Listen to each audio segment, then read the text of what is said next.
అయితే ఇప్పుడు కేంద్ర రాష్ట్ర సంబంధాలపైన కేంద్ర ప్రభుత్వము రాష్ట్ర ప్రభుత్వాలు వేసినటువంటి కమిటీలు కమిషన్లు వాళ్ళ యొక్క సిఫార్సులు ఎంతవరకు ఆమోదం పొందాయి, ఆమోదం పొందని విషయాలు ఏమిటి, ఏ అంశాలని వాళ్ళు సిఫార్సులు చేసే అంశం మీద మనం ఇప్పుడు ఒకసారి చర్చించుకున్నట్టయితే ఈ కేంద్ర రాష్ట్ర సంబంధాలకు సంబంధించి భారతదేశంలో మొట్టమొదటిసారిగా 1966లో పరిపాలనా సంస్కరణల సంఘము ఏర్పాటు చేశారు. 6 సభ్యులతో కూడినటువంటి పరిపాలనా సంస్కరణల సంఘం అనేది కేంద్ర ప్రభుత్వం ఏర్పాటు చేసింది. దీనికి చైర్మన్గా మనకి మొరార్జీ దేశాయ్ గారు ఉన్నారు. ఆ తర్వాత క్రమంలో ఆయన రాజీనామా తర్వాత కె హనుమంతయ్య గారు దానికి నాయకత్వం వహించడం జరిగింది. అయితే అదే సందర్భంలో కేంద్ర రాష్ట్ర సంబంధాలకు సంబంధించి ఒక కమిషన్ వేయడం జరిగింది. అది ఎంసి సెతల్వాడ్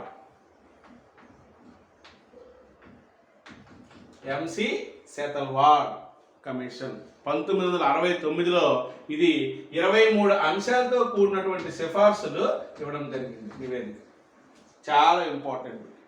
అయితే ఇందులో ఏ అంశాలు సిఫార్సులు చేశారు? ఒకటి 263 ప్రకారం అంతర్రాష్ట్ర మండలి ఏర్పాటు చేయాలనేది వీళ్ళకి సంబంధించింది. అలాగే గవర్నర్ నియమించే ముందు ప్రజా జీవితంలో అనుభవం ఉన్నవాళ్ళు అలాగే పరిపాలనలో అనుభవం ఉన్న వారినే నియమించాలని చెప్పి మనకి సిఫార్సు చేయడం జరిగింది. అలాగే రాష్ట్రాల అభిష్టం మేరకు మాత్రమే కేంద్ర బలగాలను పంపించాలి. అలాగే రాష్ట్రాలను మరిన్ని వనరులు బదిలీ చేయాలి, ఆర్థిక వనరుల్ని మరిన్ని వనరులను బదిలీ చేయాలని చెప్పి వీళ్ళు సిఫార్సు చేయడము జరిగింది. కాకపోతే కేంద్రము ఏ ఒక్కటి కూడా ఆమోదించడం జరగలేదు. ఆ తర్వాత కాలంలో 1969లో తమిళనాడు ప్రభుత్వము రాజ్ మన్నార్ కమిటీ వేయడం జరిగింది. రాజ్ మన్నార్ వీళ్ళు 1971లో వీళ్ళు నివేదిక ఇచ్చారు. అయితే రాజ్ మన్నార్తో పాటు లక్ష్మణ స్వామి మొదలయ్యారు, పిపి చంద్రారెడ్డి కూడా సభ్యులే.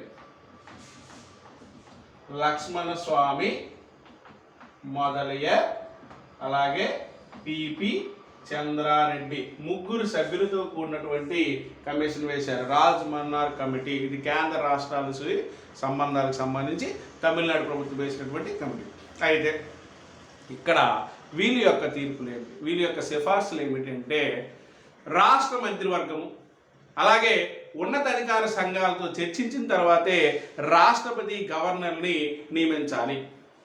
అంటే వ్యక్తిగత నిర్ణయాలు తీసుకోకూడదని స్పష్టంగా చెప్పడం జరిగింది. అలాగే 356 అంటే రాష్ట్రాల్లో కొన్ని ప్రత్యేక కారణాల వల్ల రాష్ట్ర ప్రభుత్వాన్ని బర్తరఫ్ చేసి ఏకంగా రాష్ట్రపతి పాలన విధిస్తున్నారు.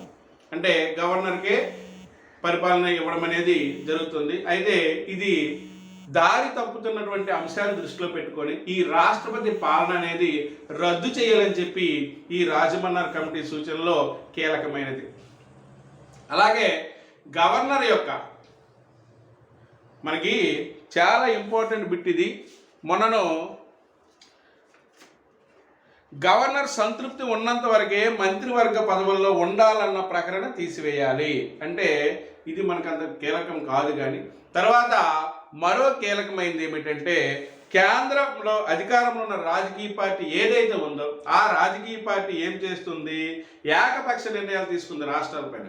మరి రాష్ట్రాలు అన్యాయానికి గురవుతాయని చెప్పి రాష్ట్రాలకు కూడా రక్షణ కోసం ప్రత్యేక ప్రతిపత్తి కల్పించాలని చెప్పేసి ఈ విషయంలో ఈ రాజమన్నార్ కమిటీ అనేది సిఫార్సులు చేయింది. అలాగే ప్రధానమంత్రి అలాగే ఇతర రాష్ట్రాల ముఖ్యమంత్రితో కూడినటువంటి అంతర్రాష్ట్ర మండలి ఏర్పాటు చేయాలని సూచించడం జరిగింది. అలాగే కేంద్ర మంత్రివర్గంలో రాష్ట్రాలు కూడా సమానమైనటువంటి అవకాశాలు కల్పించాలి. అలాగే రాజ్యసభలో రాష్ట్రాలకు సమాన ప్రాతినిధ్యం ఇవ్వాలి. అంటే జనాభా ప్రాతిపదికన మనం ఇస్తున్నాం. కాకపోతే ఇప్పుడు అలా కాకుండా ప్రతి రాష్ట్రానికి కూడా రాజ్యసభ సభ్యుల్ని తప్పనిసరిగా సమాన ప్రాతిపదికన ఇవ్వాలని చెప్పి వీళ్ళు ప్రతిపాదించడం జరిగింది. అలాగే ప్రణాళిక సంఘం అనేది శాశ్వతంగా ఉండాలి, కేంద్రం నియంత్రణలో ఉండాలి. అలాగే ఐఏఎస్ ఐపీఎస్ ఐఎఫ్ఎస్ అంటే అఖిల భారత్ సర్వీసుల్ని రద్దు చేయాలని సూచించినటువంటి కమిషన్ కూడా ఈ రాజమన్నార్ కమిషనే.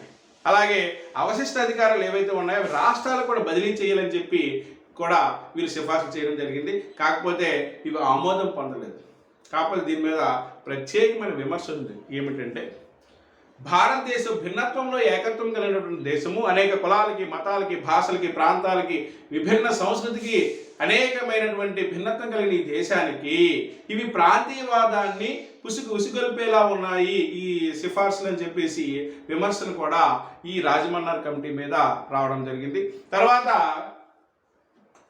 1973లో అకాలీదళ్, పంజాబ్ రాష్ట్రంలో ఉన్న రాజకీయ పార్టీ, ప్రాంతీయ పార్టీ ఏదైతే ఉందో అకాలీదళ్ ఒక తీర్మానం చేసింది. అది ఆనంద్పూర్ సాహెబ్ అన్న ఒక ప్రాంతంలో తీర్మానం చేయడం వల్ల దీనికి ఆనంద్పూర్ సాహెబ్ తీర్మానం అని పేరు కూడా రావడం జరిగింది. ఏం చెప్పారు, కేంద్ర జాబితాలో అంటే కేంద్ర ప్రభుత్వం అనేది రక్షణకు సంబంధించి, అంతర్జాతీయ సంబంధాలకు సంబంధించి, అలాగే కమ్యూనికేషన్ సంబంధించి, కరెన్సీకి సంబంధించిన వారికి పరిమితం అవ్వాలి.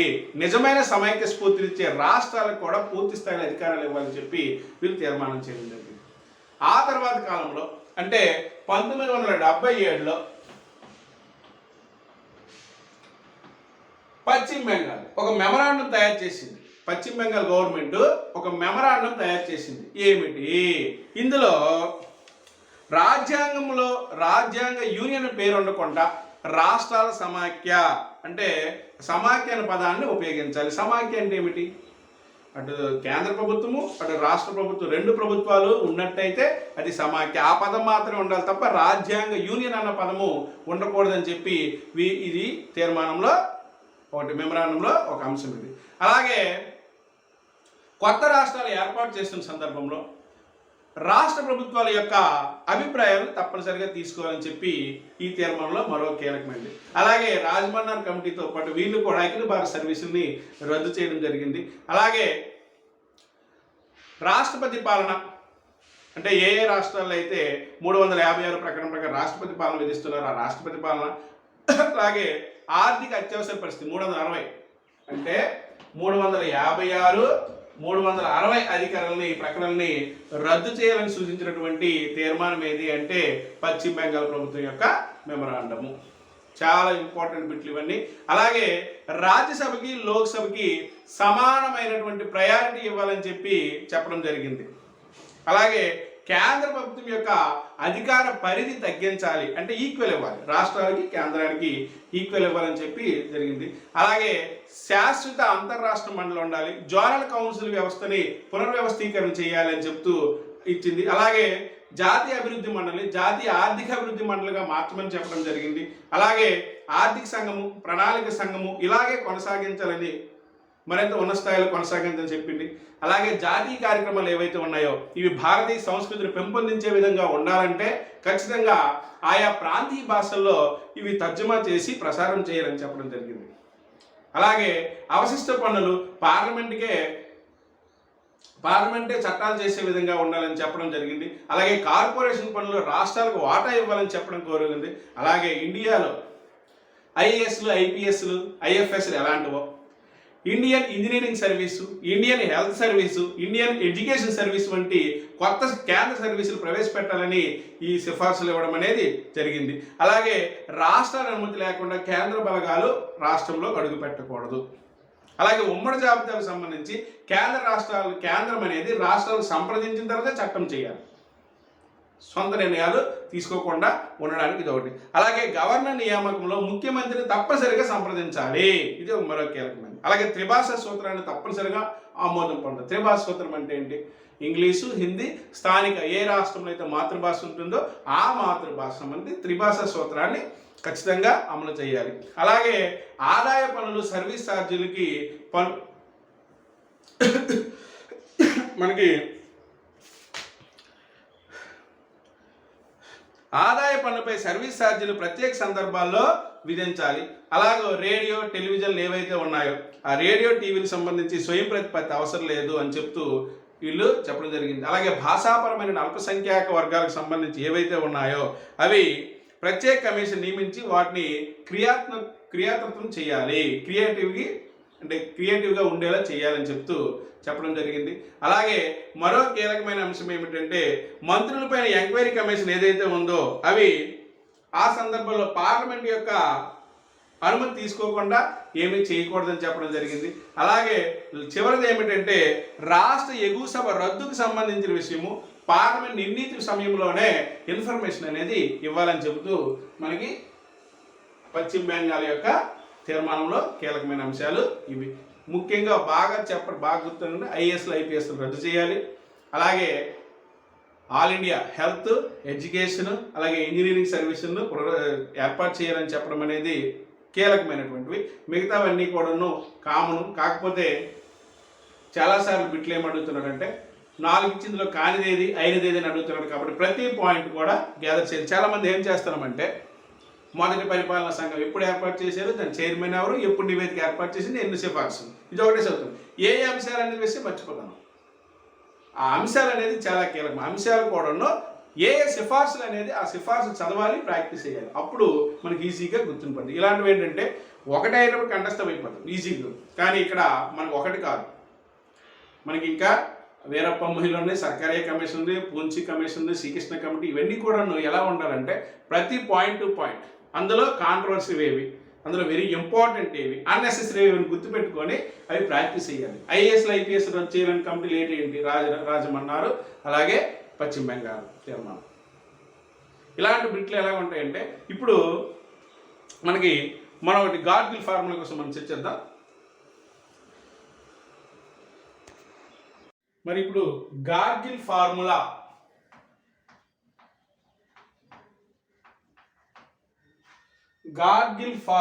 విఆర్ గాడ్గిల్ కేంద్ర రాష్ట్రాల మధ్య ఆర్థిక సంబంధాలకు పన్నులు వసూలు చేసినట్టు పన్నులు ఏ ప్రాతిపదికన పంచాలన్న ఉద్దేశంతో 1971లో డిఆర్ గాడ్గిల్ అనే అతన్ని కమిషన్ వేసి ఆయన ఇచ్చినటువంటి ఫార్ములా ఆధారంగానే మనకి ఆదాయ పంపిణీ అనేది కొంతమేర జరిగింది. అయితే ఇది 1981లో ఒకసారి, 92లో ఒకసారి కూడా సవరించారు. 1971లో ఇది చేశారు అనమాట. గుర్తుపెట్టు డిఆర్ గాడ్గిల్ ఫార్ములా 1971, 81లో సవరించారు, మళ్ళీ 92లో సవరించారు. అయితే ఈ గాడ్గిల్ ఫార్ములా అనేది ఏం చూపించింది, ఏం సిఫార్సులు చేశారంటే జనాభా ఆధారంగా 60% ఇవ్వాలి, అలాగే తలసరి ఆదాయంగా 25% ఇవ్వాలి, 20%, అలాగే విత్తలోటు తగ్గించినందుకు 7.5%, అలాగే ఇతర సమస్యలు ఏవైతే ఉన్నాయో ఎడారి ప్రాంతం కానీ పర్వతాల ప్రాంతంలో కానీ గిరిజనులు అయి ఉన్న అలాంటి సందర్భాల్లో 7.5% ఇవ్వాలని చెప్పి, అంటే వివిధ రకాల అంశాలను ప్రాతిపదికన ఇచ్చినటువంటి ఫార్ములే గాడ్గిల్ ఫార్ములా. అలాగే 1987 సర్కారియా కమిషన్ చాలా ఇంపార్టెంట్ అండి. ఇది సర్కారియా కమిషన్ అనేది 1983లో సుప్రీంకోర్టు ప్రధాన న్యాయమూర్తి అయినటువంటి ఆర్ సర్కారియా, అలాగే బి శివరామన్, అలాగే ఎస్ఆర్ సేన్, అలాగే వీళ్ళు ముగ్గురు కమిటీ సభ్యులు. దీంతో పాటు మనకి ఆర్ఎం సుబ్రహ్మణ్యం దీనికి కార్యదర్శిగాను, అలాగే ఎల్ఎన్ సిన్హా అనే అతను ఈ కమిషన్కి ముఖ్య సలహాదారుగా ఉంటూ ఇది కమిషన్ అనేది ఏర్పాటు చేయడం జరిగింది 87లో. అయితే 87 అక్టోబర్ 27న 274 సిఫార్సులతో 1600 పేజీలతో ఇది నివేదికను ఇవ్వడం జరిగింది. చాలా ఇంపార్టెంట్ బిట్ అనేది 1987 అక్టోబర్ 27వ తారీఖున 274 సిఫార్సులు, 1600 పేజీలు. అయితే 1988లో ఈ కరపత్రాన్ని విడుదల చేశారు, అంటే ఈ సిఫార్సుల యొక్క పత్రికని విడుదల చేశారు.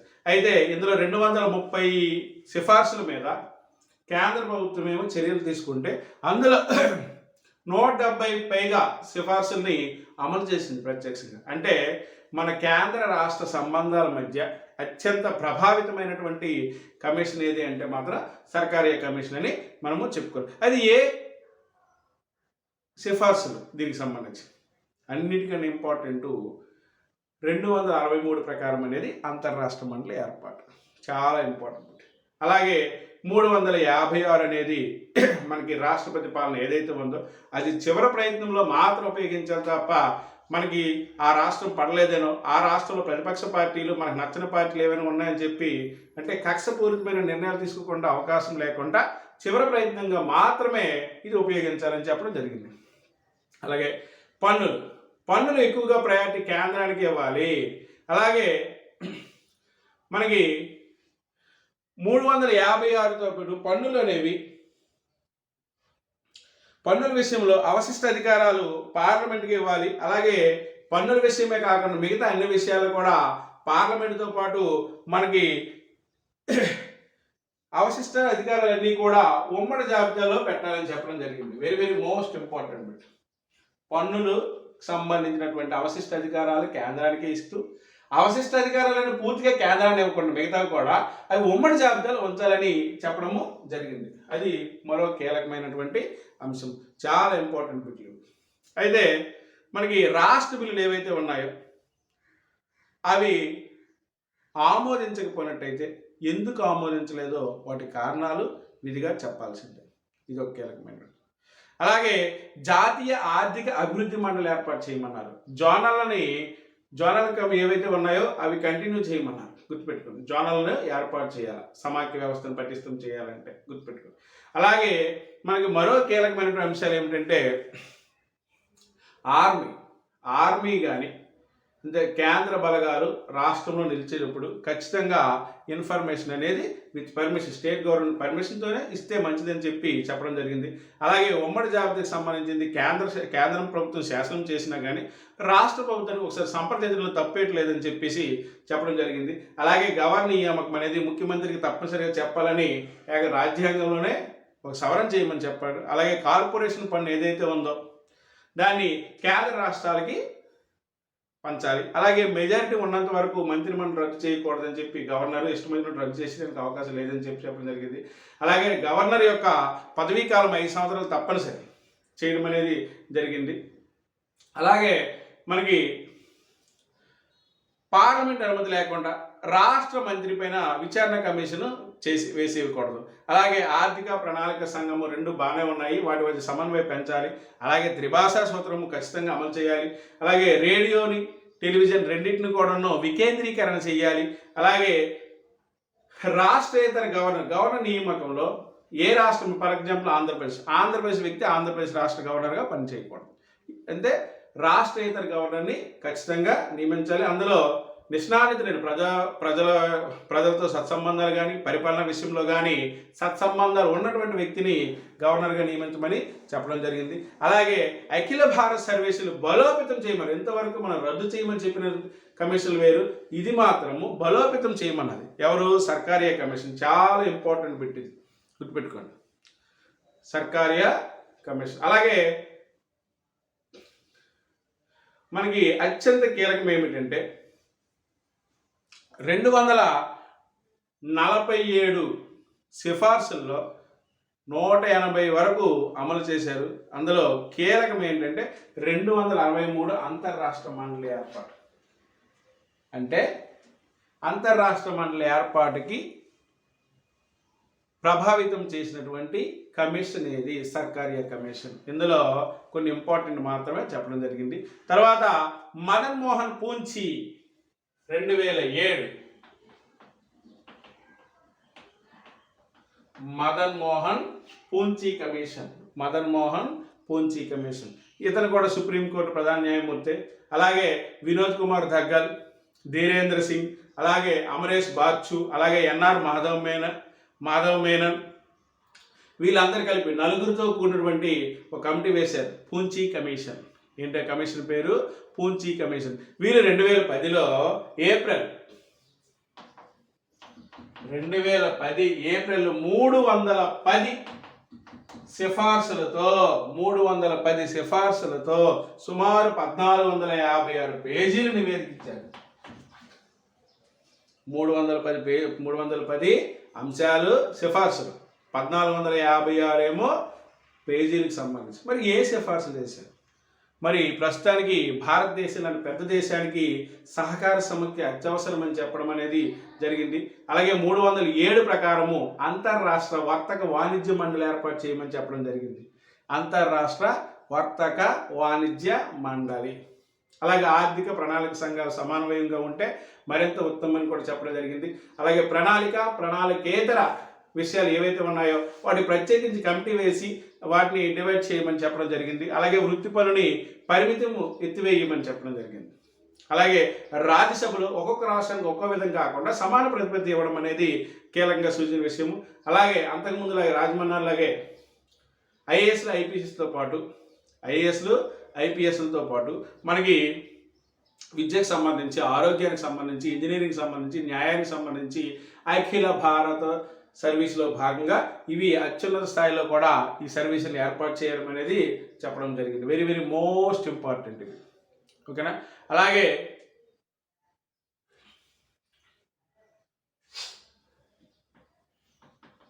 ఐఏఎస్ ఐపీఎస్ లాగా ఇవి కూడా చేయాలి. అలాగే విశ్వవిద్యాలయాలు ఉన్నాయి. విశ్వవిద్యాలయాలు ఏమిటి? విశ్వవిద్యాలయ ఛాన్సలర్ ఎవరు? వైస్ ఛాన్సలర్ ఉంటారు ప్రతి యూనివర్సిటీ, కానీ ఛాన్సలర్ ఎవరు? గవర్నర్. ఆ గవర్నర్ ఉండకూడదని చెప్పేసి అది తీసిమన్నారు. అలాగే జోనల్ కౌన్సిల్ ఏవైనా ఉన్నాయో అవి ప్రతి సంవత్సరము 2 సార్లు సమావేశం ఏర్పాటు చేయాలని దీన్ని సూచించింది. అలాగే రాష్ట్ర బిల్లులు ఏవైతే ఉన్నాయో వాటిని గవర్నరు 6 నెలల్లో తప్పనిసరిగా దాన్ని ఆమోదించాలి, లేకపోతే రాష్ట్రపతి పరిశీలనకి పంపించాలి. ఇంకా మనకి దీంతో పాటు మనకి ముఖ్యమంత్రుల యొక్క ఫారం ఏర్పాటు చేయమన్నారు.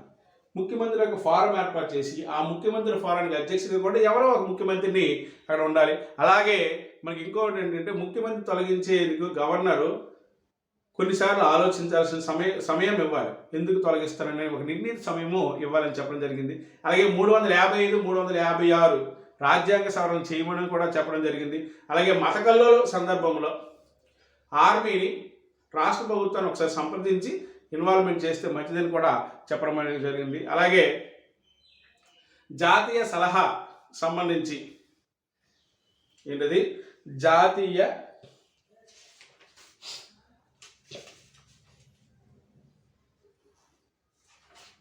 చూడండి, చాలా ఇంపార్టెంట్ బిట్ అండి ఇది.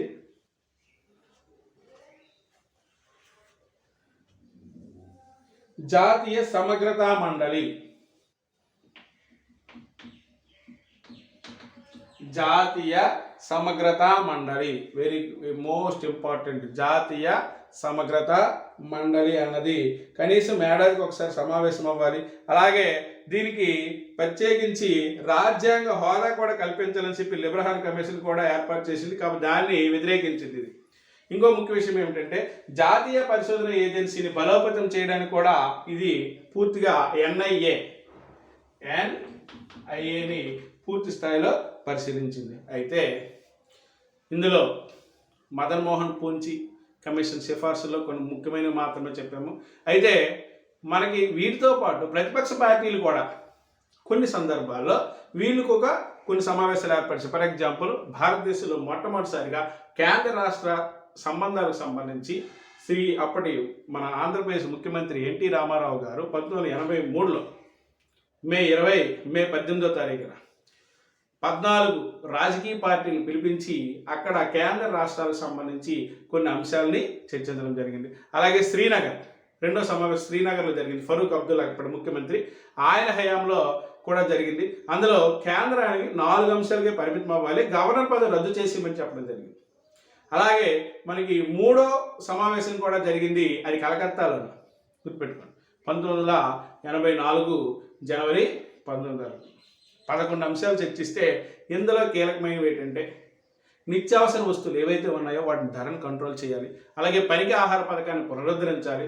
అందులో భాగంగా PDS ప్రజా పంపిణీ వ్యవస్థను కూడా బలోపేతం చేయాలని చెప్పడము ఇందులో కీలకమైనటువంటి అంశాలు. వీటితో పాటు ఇప్పుడు మనకి రెండో పరిపాలనా సంఘమైనటువంటి వీరప్ప మొయిలి అలాగే శ్రీకృష్ణ కమిటీల కోసం కూడా ఒకసారి చర్చిద్దాం.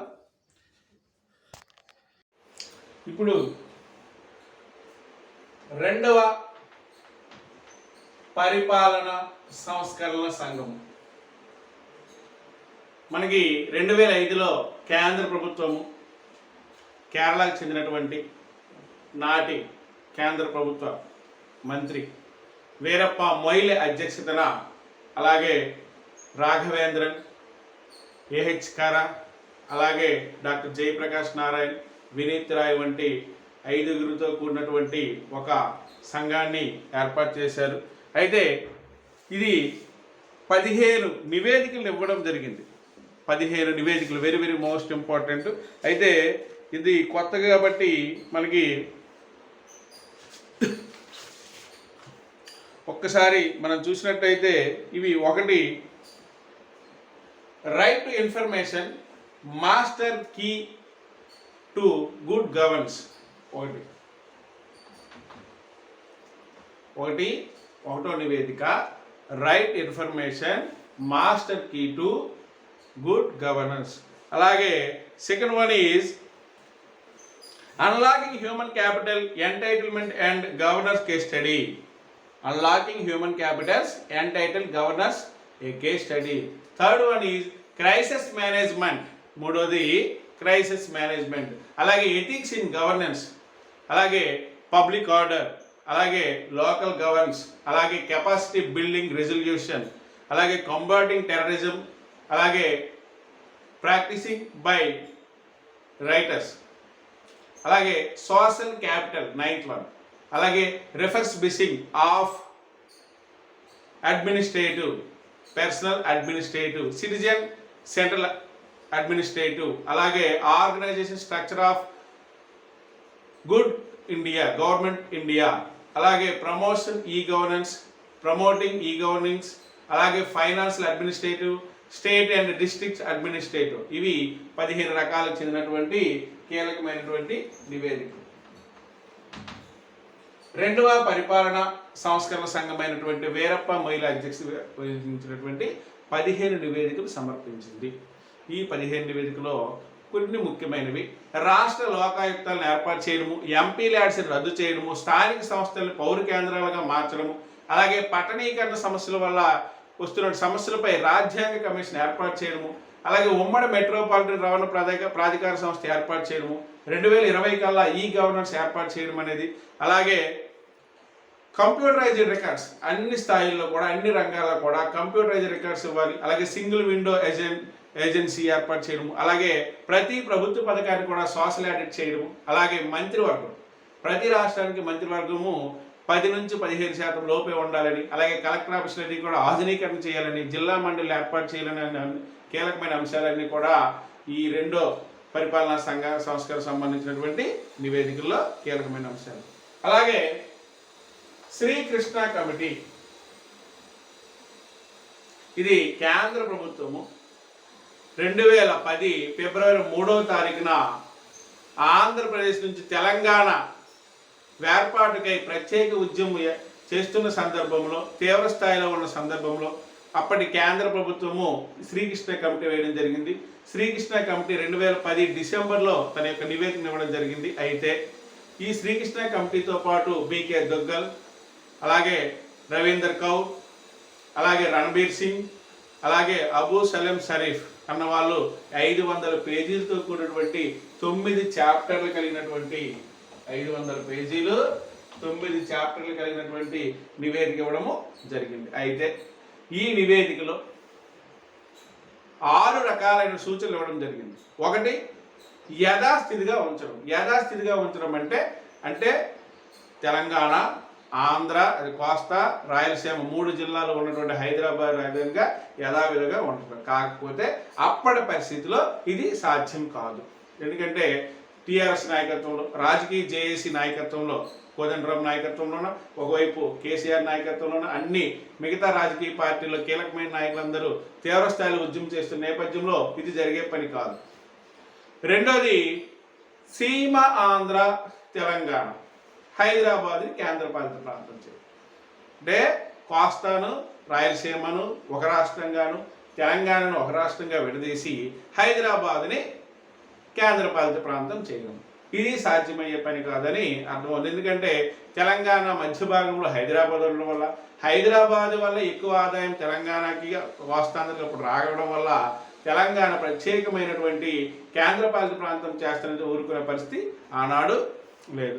అలాగే రాయల తెలంగాణ, కోస్తాంధ్ర అంటే రాయలసీమ, తెలంగాణ కలిపి ఒక రాష్ట్రంగాను, ప్రస్తుతం ఉన్నటువంటి కోస్తాంధ్ర 9 జిల్లాలు ఏవైతే ఒక రాష్ట్రంగాను విడదీయడం అనేది ఒక సూచన. కానీ అయితే ఇది కేవలం ముస్లింలకు సంబంధించినటువంటిది. అంటే ముస్లిం యొక్క ఆలోచన విధానం ఏంటంటే మొత్తం 12% ముస్లిమ్స్ ఉంటే 4% రాయలసీమలో ఉన్నారు, 8% ఏమో తెలంగాణ ఉంది. అంటే వాళ్ళ యొక్క బలము తగ్గుతుందన్న అంశం మీద వాళ్ళు ఈ ప్రతిపాదనని అందరూ హర్షించారు, కానీ జరిగే పని కాల. అలాగే సీమాంధ్ర తెలంగాణ విడగొట్టి హైదరాబాద్కి అనేది ప్రపంచంలోనే అత్యున్నత స్థానం ఉంది కాబట్టి దాని ప్రత్యేక ప్రతిపత్తి అలాగే ఉండాలని చెప్పి ఆ రెండో అంశాన్ని కొద్దిగా కొనసాగించడం జరిగింది. మళ్ళీ ఐదోది సీమాంధ్ర తెలంగాణ విడగొట్టి హైదరాబాద్ని తెలంగాణ రాష్ట్ర రాజధానిగా చేసి కోస్తాంధ్రకి అంటే ఆంధ్రప్రదేశ్కి ప్రత్యేక నూతన రాజధాని ఏర్పాటు చేయడము, ఇది ఐదో అంశం. దీన్నే మనం తీసుకోవడం జరిగింది, ఐదో అంశం. అలాగే సమాఖ్యంగా ఉంచడం, యథావిధిగా మళ్ళీ ఉంచడం. ఇది 6 అంశాలు. 6 అంశాల్లో 5 అంశం మాత్రమే ఈ కేంద్ర ప్రభుత్వం తీసుకొని 2014లో మన ఆంధ్రప్రదేశ్ రాష్ట్రాన్ని తెలంగాణ విడగొట్టడం జరిగింది. ఇంతటితో కేంద్ర రాష్ట్రాల మధ్య ఉన్నటువంటి సంబంధాలకు సంబంధించి మొదటి పరిపాలనా సంస్కరణ సంఘము, అలాగే ఎస్సీ సెతల్వాడ్, అలాగే రాజమన్నార్ కమిటీ, అలాగే ఆనంద్పూర్ సాహెబ్ తీర్మానము, అలాగే పంజాబ్ తీర్మానము, అలాగే సర్కారియా కమిషన్, మదన్ మోహన్ పూంచియా, అలాగే ప్రస్తుతం మనకి వీరప్ప మొయిలి రెండో పరిపాలనా సంస్కరణలు, శ్రీకృష్ణ కమిటీ, ఇవన్నీ కూడా మనం కూలంకషంగా మనకున్నటువంటి స్థాయిలో మనం చర్చించుకోవడం జరిగింది. అయితే మిత్రులారా, దీనిలో ఏ కమిషన్, దాని అధ్యక్షులు ఎప్పుడు నివేదిక అర్పించారు అన్నది అంశం పక్కన పెడితే ఆ సిఫార్సులు ఏవైతే ఇచ్చారో అందులో కీలకంగా ఉన్నటువంటి 15 పాయింట్లు ఏవైతే ఉన్నాయో అవి ఒకసారి బాగా చదవండి. ఎందుకంటే గత కాంపిటేటివ్ ఎగ్జామ్లో ఇచ్చినటువంటి సిఫార్సులే ఎక్కువ ఇవ్వడం జరిగింది. Thank you very much.